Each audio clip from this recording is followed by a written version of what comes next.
En las últimas semanas se han registrado un aumento de los casos COVID-19 en menores de 9 años y dentro del segmento de 10 a 19 años.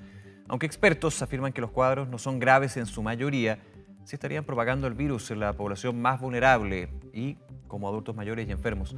Analizamos este escenario junto a Inia Pérez, jefa de infectología de la Clínica Alemana. Doctora, gracias por acompañarnos. Muy buen día. Hola, buenos días, Nicolás. Hablemos del contexto y también considerando que los números de nuevos casos siguen siendo bastante altos, más de 6.000. No ha habido, digamos, una caída dramática que sería positiva en ese sentido y eso hace que la propagación del virus esté más presente que nunca. ¿Cómo lo analiza usted? Bueno, es complejo el escenario, justamente lo que tú estás diciendo, porque aún tenemos una alta circulación viral que está dando vuelta, que está con capacidad de contagio, con capacidad de aumentar nuestros casos positivos. ¿Ya? Así que estamos en una situación que no es la ideal. Obviamente que nos gustaría que estos casos positivos disminuyeran, que tuviéramos una menor circulación viral. Estamos viendo, como tú bien decías, que población más joven se está infectando, están haciendo cuadros.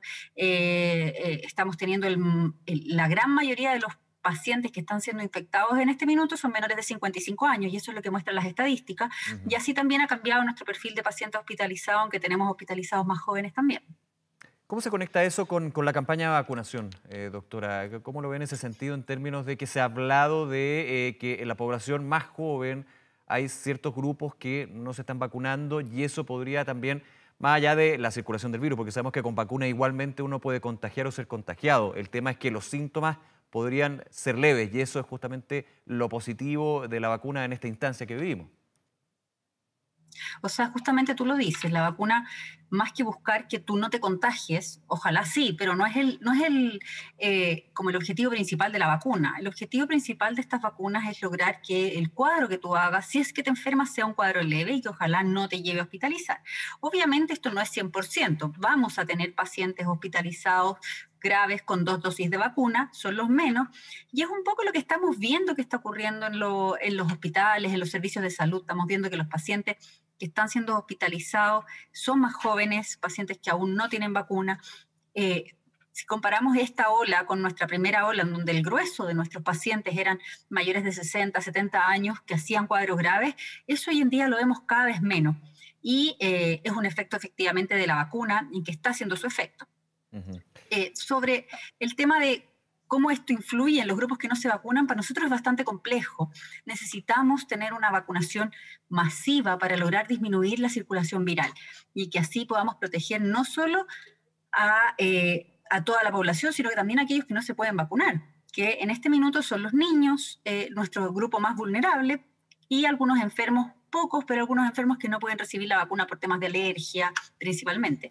Entonces, si nosotros hiciéramos una campaña en que de verdad todo el mundo se vacunara, lograríamos disminuir la circulación viral, lograríamos proteger a aquellos que no estén vacunados, un poco haciéndoles como un efecto burbuja alrededor. Si todos estamos vacunados, ese virus, la posibilidad de que el virus llegue a los no vacunados es mucho menor. Ujú. Y sumando lo que comentábamos al comienzo también, doctora, va dándole un espacio también a la red asistencial para poder acoger a las personas que llegan con sintomatología grave. Eso es muy importante. ¿Se ha visto dentro de este contexto ese efecto de aquellos que ya están vacunados? ¿Se nota? ¿Ustedes lo notan también en la clínica? Sí, lo notamos. Como te digo, ha cambiado nuestro perfil de paciente Sí. hospitalizado. Hoy en día nuestro paciente hospitalizado es más joven. Tenemos pacientes, algunos mayores con 2 dosis, como te digo, pero son los menos. La mayoría de los pacientes que tenemos hospitalizados en este minuto y con cuadros graves es población más joven que aún no ha recibido vacuna o ha recibido una dosis que sabemos no es un efecto, no tiene un efecto importante en el control del virus ni tampoco de la enfermedad. Así que eso lo estamos viendo que han disminuido un poco nuestros hospitalizados. Todo esto, obvio, pensamos que es un efecto de la vacuna que está empezando a surtir un efecto más poblacional, pero todavía nos falta bastante. Y por eso el llamado a que la gente se siga vacunando es súper, súper importante. Necesitamos que todos se vacunen y no solo vacunarte para no enfermarse uno como persona, así como personalmente, no solo por el beneficio personal, sino que este es un beneficio comunitario. Aquí hay una labor súper es un acto súper generoso también vacunarme, porque significa que no solo me protejo yo, sino que también protejo a las otras personas que me rodean. Una herramienta son las vacunas, doctora, pero también el autocuidado es quizás la más importante de aquí en adelante. Y ese autocuidado está muy ligado a las medidas sanitarias, a las cuarentenas, a las restricciones. Su balance con respecto a esto, ya desde la semana pasada, muchas comunas que pasaban de cuarentena a la semana a una vida, entre comillas, normal, mayor movilidad. Eso podría ser la constante de aquí en adelante, siempre va a depender de cómo se vaya dando esta curva de contagio y por sobre todo la situación asistencial. Bueno, yo creo que es súper importante lo que tú estás diciendo, Nicolás, porque como hablábamos en un principio, aún estamos en un momento de alta circulación viral y el estar vacunado no evita que yo me pueda infectar. Es cierto, puede ser que haga un cuadro muchísimo más leve, que es la idea de la vacuna, pero no significa que no puedo llevarle este virus a otras personas y contagiarlas, ¿ya?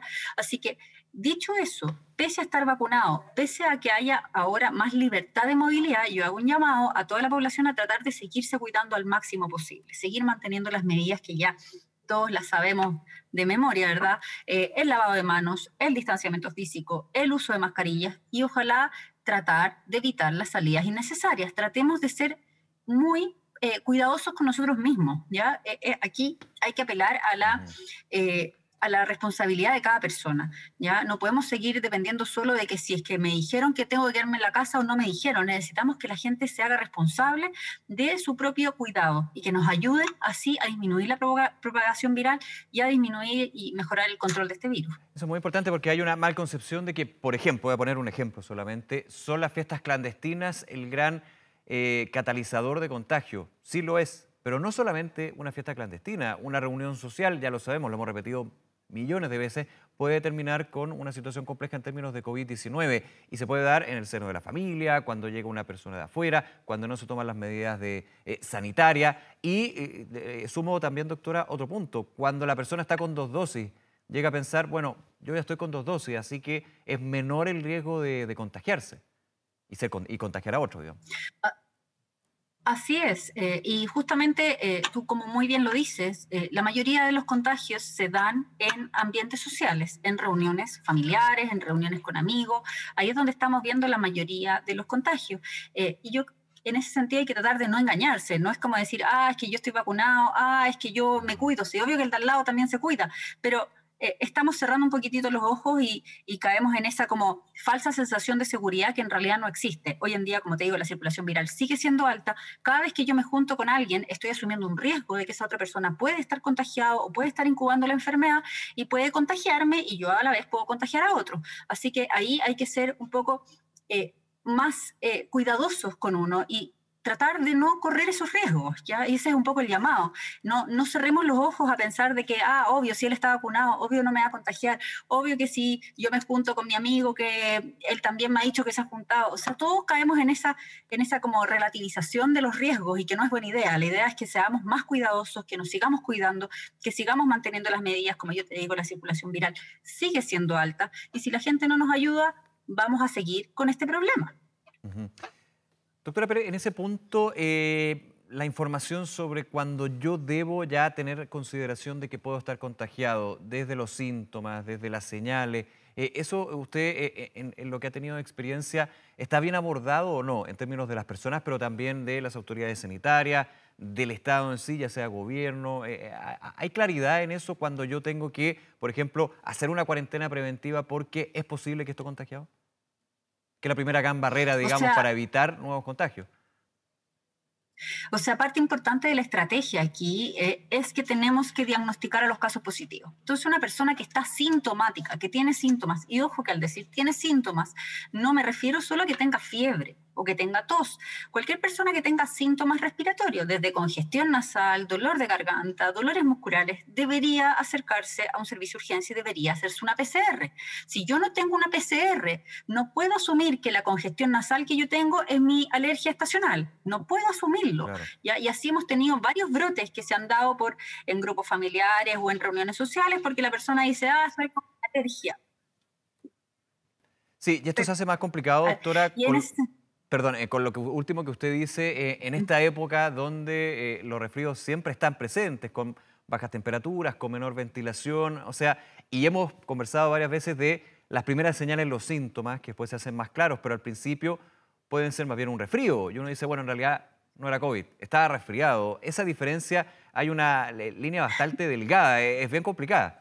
Es que no la puedes hacer y es Ya, un poco ese el ese es el llamado. Tú no punto. puedes hacer una diferencia clínica entre un paciente que tenga un resfrío por un rinovirus versus un resfrío por un COVID. ¿Ya? Hay que acordarse que la gama de síntomas que da el COVID puede ir desde un síntoma súper leve, desde síntomas súper leves con un síntoma solo congestión nasal a cuadro grave. Pero esa gama no es posible de diferenciar ni de identificar versus solo teniendo los síntomas. Necesitamos tener una PCR negativa en mano. Entonces, mientras más testemos, más lo busquemos, más vamos a poder aislar esos casos positivos. Entonces, yo hago un llamado a las personas a no desestimar sus síntomas, consultar, hacerse la PCR. Ya con PCR negativa en mano, bajamos la preocupación, Claro. bajamos un poco el susto de estar con el contagio y contagiar a otros, ¿ya? Pero entonces, en ese sentido, necesitamos que la gente vaya a hacerse los estudios y se testee. No desestimemos los síntomas.